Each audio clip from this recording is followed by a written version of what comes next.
네, 반갑습니다. 장애인 미디어 축제 방구석 3열. 반갑습니다. 저는 오늘 토론회의 좌장을 맡은 울산 장애인 자립생활센터의 김종훈 센터장이라고 합니다. 반갑습니다. 한국장애인 복지정책의 기조로 작용하고 있는 장애인 자립생활센터에 대한 심도 깊은 얘기를 나누기 위해서 여러분들 모이셨습니다.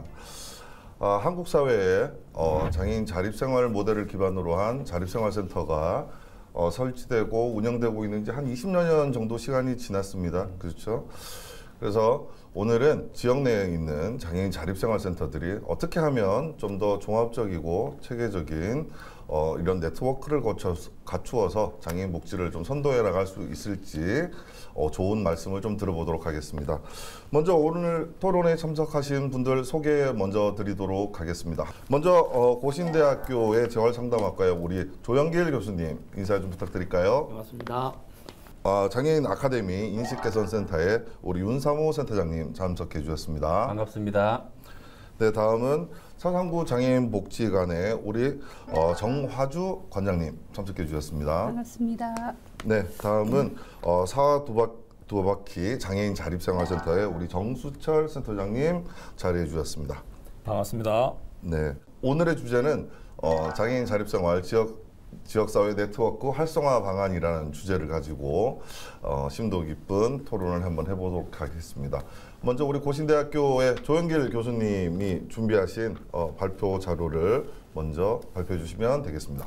오늘은 그 장애인 자립생활과 지역사회 네트워크 활성화 방안에 대해서 한번 토론해 볼 텐데요. 장애인 자립생활은 우리 사회에서 여러 가지로 화두가 되고 있는 것이 탈시설 정책이라고 할 수가 있겠습니다. 탈시설 정책은 거주시설에 있는 장애인들이 보호적 환경을 벗어나서 지역사회로 복귀하는 그런 지원 정책을 의미하는데요. 장애인 복지시설은 장애인 복지법에 의해서 시설 중심의 정책을 펴왔다면 탈시설 장애인 자립생활이라는 것은 지역사회 중심의 사회 서비스라고 볼 수 있는데요. 주로 발달 장애인이 그중에 한 이슈가 되고요. 그리고 이 자립생활은 중증장애인의 삶의 질에 대한 정책이라고 이렇게 살펴볼 수가 있겠습니다. 자립생활의 기반은 2005년대 이후부터 우리나라의 장애인복지법이나 UN 장애인 권리 협약 또는 제5차 장애인 정책 종합계획이죠. 문재인 대통령이 2018년도에 취임한 이후에 이 계획을 수립했는데요. 포용력 있는 장애인 자립생활이라는 주제로 지역사회 장애인들이 함께 어울려서 살아갈 수 있는 그런 정책을 현재 추진하고 있다. 이렇게 볼 수가 있겠습니다. 근데 장애인 자립생활이라는 것은 우리가 뭐 크게 이론적으로 생각할 것이 아니라 중증 장애인들이 스스로 자기가 선택한 삶을 지역사회에서 잘 영위하는 것을 자립생활이라고 하는데요. 이 자립생활은 2000년대 이후에 우리 중증장애인들이 각광을 받는 그런 서비스라고 볼 수가 있겠습니다. 근데 자립생활의 목표는 두 가지로 압축을 해볼 수 있는데요. 첫 번째로는 탈시설을 통해서 지역사회에서 잘 적응하고 잘 살아가는 것을 우리는 통합이라는 말로 이렇게 이론적으로 이야기하고 있습니다. 그리고 지역사회 커뮤니티 베이스죠. 주로 공동체 사회에서 어떻게 하면 중증장애인들이 참여하고 활동할 수 있는가 하는 것들이 자립생활의 목표라고 볼 수가 있겠습니다. 그런데 이 자립생활은 여러 가지의 지역사회에서 지원해야 되는 이런 서비스들이 필요하다고 볼 수가 있겠죠. 이를 실현시킬 수 있는 프로그램들은 주로 부산 지역만 해도 여러 장애인 자립생활센터들이 지역을 중심으로 그런 서비스를 지원하고 있는데요. 지역사회에서 지원하고 있는 가장 중요한 프로그램들은 주로 정보 제공이죠. 그래서 이제 어떤 탈시설이 이루어지는 장애인을 중심으로 정보를 제공해서 지역사회 여러 간 자원을 지원하고 있고요. 그 다음에 그 자립생활 기술훈련이라고 해서 지역사회의 의사소통이라든지 여러 가지 사회에 적응할 수 있는 그런 기술들을 지원해 주는 것이 되겠고요. 그 다음에 동료 지원이라고 해서요. 동료가 동료를 지원해 준다. 먼저 지역사회에 잘 안착하고 성공한 자립생활을 한 중증장애인분이 새로 탈시설을 통해서 시설에서 나오는 장애인들을 리드해주고 또 여러 가지를 지원해주는 것을 우리는 동료 간 상담이라고 그러는데요. 또 어떤 혹자는 동료 상담이라는 말을 쓰기도 하고 여러 가지 용어를 쓰겠지만 그 영어로 보면 스포트라는 말을 쓰기 때문에 동료 간 상담이라고 이렇게 볼 수가 있습니다. 그리고 활동 지원 서비스가 또 중증장애인들은 굉장히 필요합니다. 1대1 맞춤형 서비스죠. 그래서 인적 자원 서비스로서 사람이 사람을 지원해주는 그런 서비스라고 봤을 때에 활동 지원사가 중증장애인을 지원해줌으로 인해서 지역사회 통합을 촉진시킨다고 볼 수가 있습니다. 그리고 장애인의 차별이나 인권을 보호할 수 있는 건의공호 이러한 서비스들이 현재 주어지고 있다고 볼 수가 있겠습니다. 그러나 탈시설의 가장 핵심적인 첫발은 거주홈이죠. 어디에 내가 살 것인가, 어떤 주택을 선택할 것인가 하는 것이 굉장히 중요한데요. 지방자치단체마다 다 정책이 다르기 때문에 거주홈에서 내가 어떤 주거를 선택해서 살고 있는가, 내가 연립주택을 살 건가, 다가구에 살 건가, 영구임대에 살 건가, 주공에서 살 건가, 임대아파트에 살 건가, 전월세에 살 건가 이런 것들이 굉장히 예민하다고 볼 수가 있겠습니다. 그래서 시설에서 지역사회로 나오는 장애인들을 지원할 때 첫 번째 지원해 주는 것이 거주홈이라고 볼 수가 있겠습니다. 그리고 두 번째는 스스로의 자기관리죠. 즉 스스로의 자기관리는 의식주를 해결하는 것입니다. 그래서 즉 건강관리라고 할 수 있겠습니다. 주로 중증장애인의 건강관리는 필수적이다 이렇게 볼 수 있는데요. 약물을 어떻게 복용할 것인가, 관절을 운동을 어떻게 할 것인가, 그리고 똑바로 앉기라든지 내가 보조기구를 사용한다든지 외출을 준비하다든지 이런 것들이 다 개인의 건강관리와 관계 있다 이렇게 볼 수가 있겠습니다. 즉 자립생활은 지역사회에서 중증장애인들이 스스로 살아가기 위해서는 여러 가지 훈련을 필요로 하는데요. 그걸 ILSP라고 해서 자립생활 기술훈련이라고 이렇게 이야기를 하는데요. 세 가지의 목적이 있습니다. 첫 번째로는 일상생활에 중증장애인들이 지역사회에서 잘 적응하는 것이고요. 두 번째는 의사소통을 어떻게 커뮤니케이션을 가져갈 것인가 하는 것이고, 세 번째로는 대인관계죠. 지역사회에는 인적 자원들이 많이 있기 때문에 그 자원들을 내가 어떻게 잘 활용할 수 있을까 하는 것들이 자립생활의 실천 기술이라고 볼 수가 있겠습니다.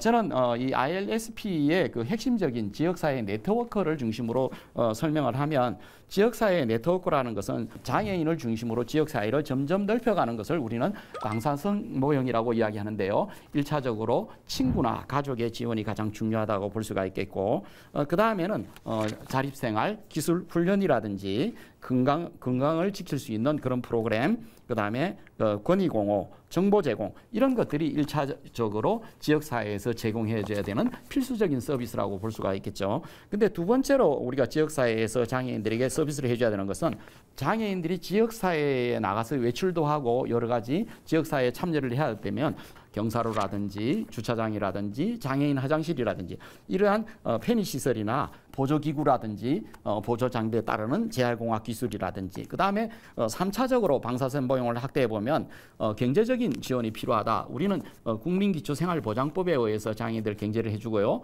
또 장애인 연금이라고 해서 매월 장애인들에게 경제적 보조를 해주고 있는데, 이 밖에도 고용이라든지 일자리 제공이라든지 이런 다양한 서비스가 3차적으로 필요한 것이고요. 4차적으로는 국민으로서 보편적으로 누려야 되는 권리인데요. 주로 주거, 교통, 교육에 관한 권리가 주어져야만 중증장애인들이 지역사회에서 자립생활을 영위할 수 있다고 봅니다. 그런데 그것보다 더욱더 중요한 것은 지역사회에 사는 시민들이 장애인을 어떻게 생각하느냐, 편견이나 차별을 해소하는 그런 것들이 공공의 의식이라고 볼 수가 있겠습니다. 이런 것들이 점진적으로 확대됨으로 인해서 지역사회의 네트워크가 이루어진다고 볼 수가 있겠습니다. 즉 지역사회 네트워크는 어떤 중증장애인이 필요로 하는 서비스를 중심으로 이루어진다고 볼 수 있는데, 이걸 우리는 생태적 상호관계다. 인간은 더불어서 살아가야 되기 때문에 인간의 생태적 상호관계 속에서 이러한 역할이 이루어지게 되겠고요. 그 다음에 이 지역사회 네트워크라는 것은 관리 중심이다. 즉 내가 건강권을 스스로 챙기고 또 영양을 스스로 챙기고 의식주 활동을 스스로 챙겨야 되는 것이기 때문에 관리가 필요한 것이고, 그에 따른 서비스가 필요한 것이죠. 이걸 우리는 사례관리다 이렇게 이야기하는데요. 사회복지에서는 친근한 용어이지만 자립생활은 아주 생소한 이야기가 되고요. 또 자립생활의 측면에서 사례관리는 좀 더 다듬어야 된다. 이 용어 자체가, 사례관리는 시설에서의 탈시설을 할 때에 시설에서 주로 벗어나는 사람들을 위해서 민간 자원을 투입하기 위한 사례관리를 중심으로 해왔는데요. 제가 말하는 사례관리는 사회복지 측면의 사례관리보다는 지역사회에서 중증장애인들이 어떻게 새롭게 생태적 환경에서 서비스를 점진적으로 확대해 나가면서 그걸 맞춤형으로 가져갈 것인가 아닌가 하는 것이 사례관리라고 볼 수가 있겠습니다. 즉 성공적인 사례관리, 즉 탈시설을 하는 장애인이 지역사회에서 잘 적응하고 행복한 삶을 누린다 하면 그것은 성공적인 사례관리라고 볼 수가 있겠죠. 즉 생애 주기별로 중증장애인의 삶의 질에 영향을 미치는 것이다. 그래서 중증장애인들이 행복하고 어떻게 하면 지역사회에서 즐겁게 살아가는가 하는 것이 삶의 질이라고 볼 수가 있겠습니다.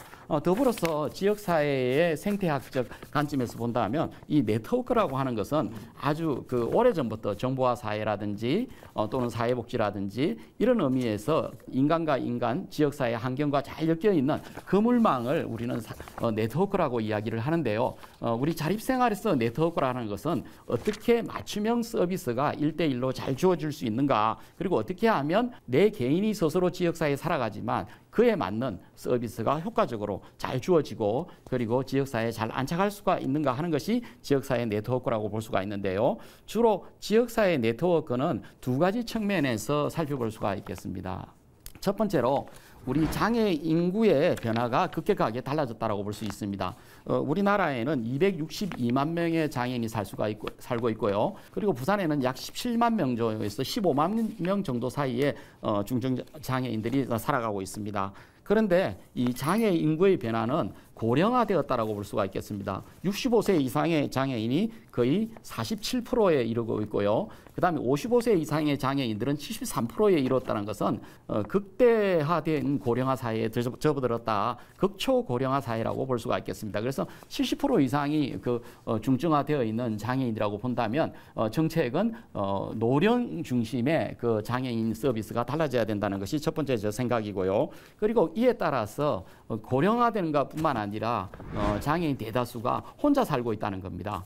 독거 노인이 우리 사회에 지원 중심이 되었다면 중증 장애인이 혼자 살게 되면 지원 중심이 또 달라져야 된다. 지원 서비스가 그에 맞는 서비스로 변화되어야 된다는 것이 이 고령화 사회 장애 인구의 변화의 첫 번째 과제라고 할 수가 있고요. 두 번째 과제는 탈시설이 이제 문재인 정권에 의해서 이루어져 오고 있는데요. 이 탈시설은 발달 장애인이 또 지역 사회에 많이 쏟아 나온다. 즉 우리는 발달 장애를 지적 장애와 자폐성 장애를 의미하는데요. 두 가지 장애는 사촌지간이라고 볼 수가 있겠습니다. 지적 능력이 약간 떨어지면서 지역 사회에 적응하기가 쉽지가 않죠. 그래서 누군가의 지원이 필요하고 또 누군가의 코디네이터가 필요한 실정으로 볼 수 있는데요. 그리고 발달 장애인은 생애 주기별로 서비스가 달라진다는 것이죠. 아동기와 성장기와 장정기와 노년기에 따르는 발달 장애인의 서비스가 또 역시 달라지기 때문에 이 문제는 굉장히 탈시설에 대한 대두되는 정책이라고 우리가 볼 수가 있겠고요. 장애인 인구의 증가뿐만 아니라 이런 광고의 증가로 통해서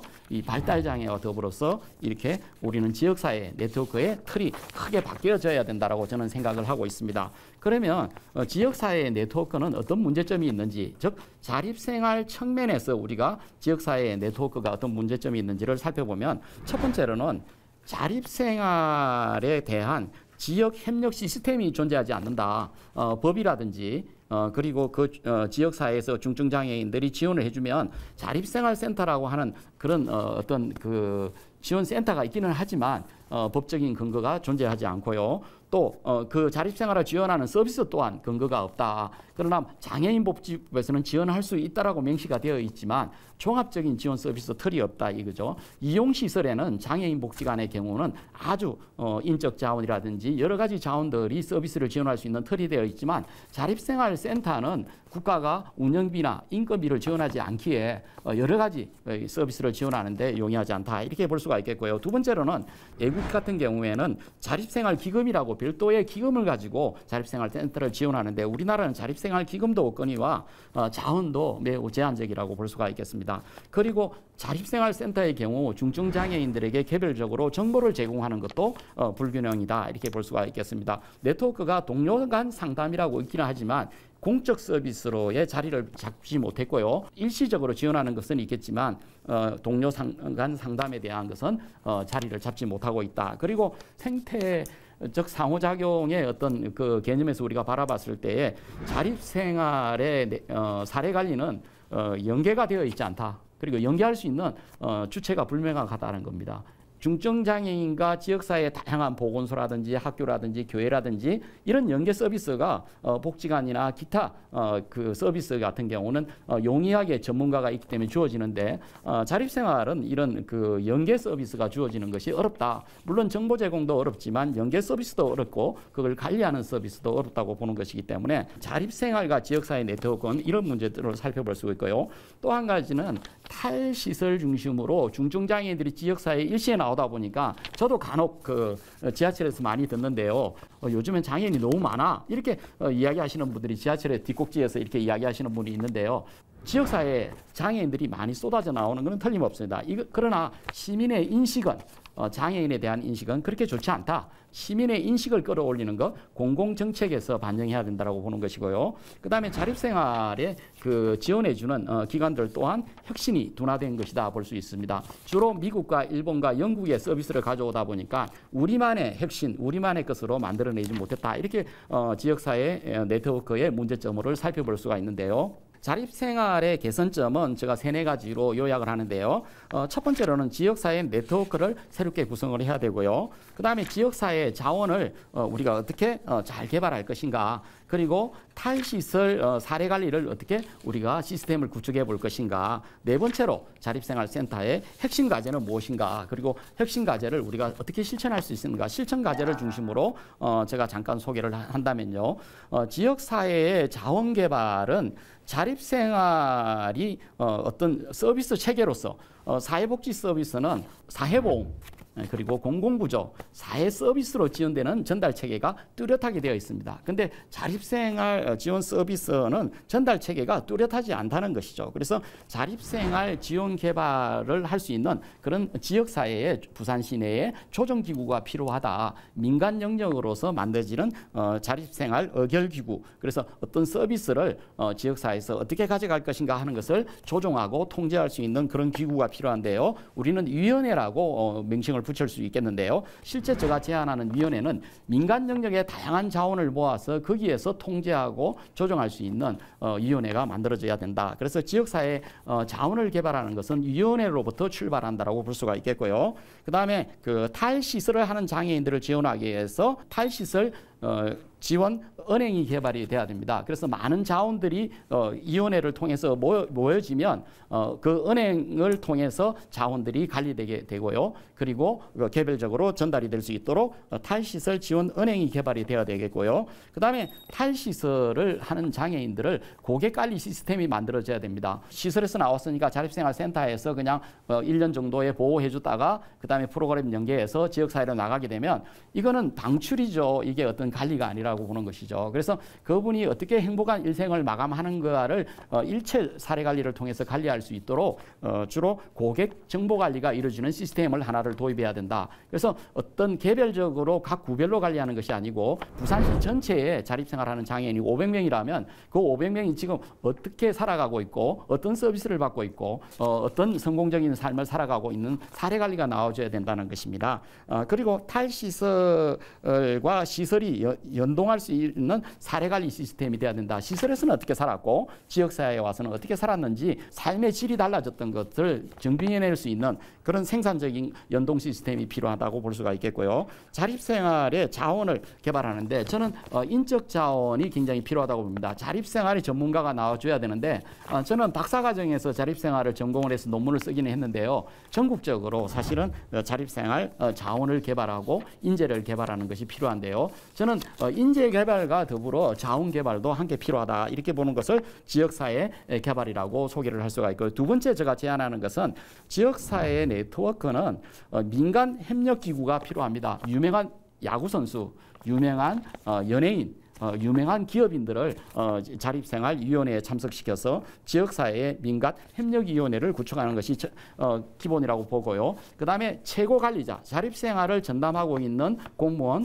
또는 자립생활센터 소장이나 국장님들 이러한 네트워크들을 역량을 어떤 개발을 해서 어느 정도의 수준까지 모두가 올라지는 그런 역량 개발 과정이 평생교육 측면에서 그런 교육 과정이 만들어져야 된다고 보고요. 그 다음에 실무자들을 정례적으로 모이도록 해줘야 됩니다. 복지관에서는 그 실무자들의 모임이 있습니다. 스스로 사례 관리도 하고 거기에서 좋은 대안이 나올 수 있도록 지역사회 협력이 이루어지고 있는데요. 자립생활은 각 센터에 담당자들이 있다면 예를 들면 그 자립체험홈이나 또는 뭐 자립주택이나 그거를 관리하는 담당자들이 모든 센터에 있는 분들이 하나의 네트워크를 가지고 한 달에 한 번 내지 두 번 정도의 모임을 가지게 되면 거기에서 자연스럽게 문제점이 나오고 사례 관리 내용이 나오고 또 발전 방안도 나오리라고 봅니다. 그래서 최고 관리자를 개발하는 것뿐만 아니라 실무자를 정례적으로 모일 수 있도록 연합 모임을 만들어주고 관리하는 것이 필요하다. 그리고 자립생활 평가 시스템도 어느 정도 매우 힘들어합니다. 복지관에서도 평가 시스템을 굉장히 뭐 한두 달을 준비하는데요. 자립생활센터에서 인적 서비스를 제공하기는 것보다는 서류에 몰두되어 있어서 거의 두세 달을 그 서류에 몰두하는 걸 보면 자립생활 평가 시스템도 사례관리 중심으로 가져가야 된다라고 저는 생각을 합니다.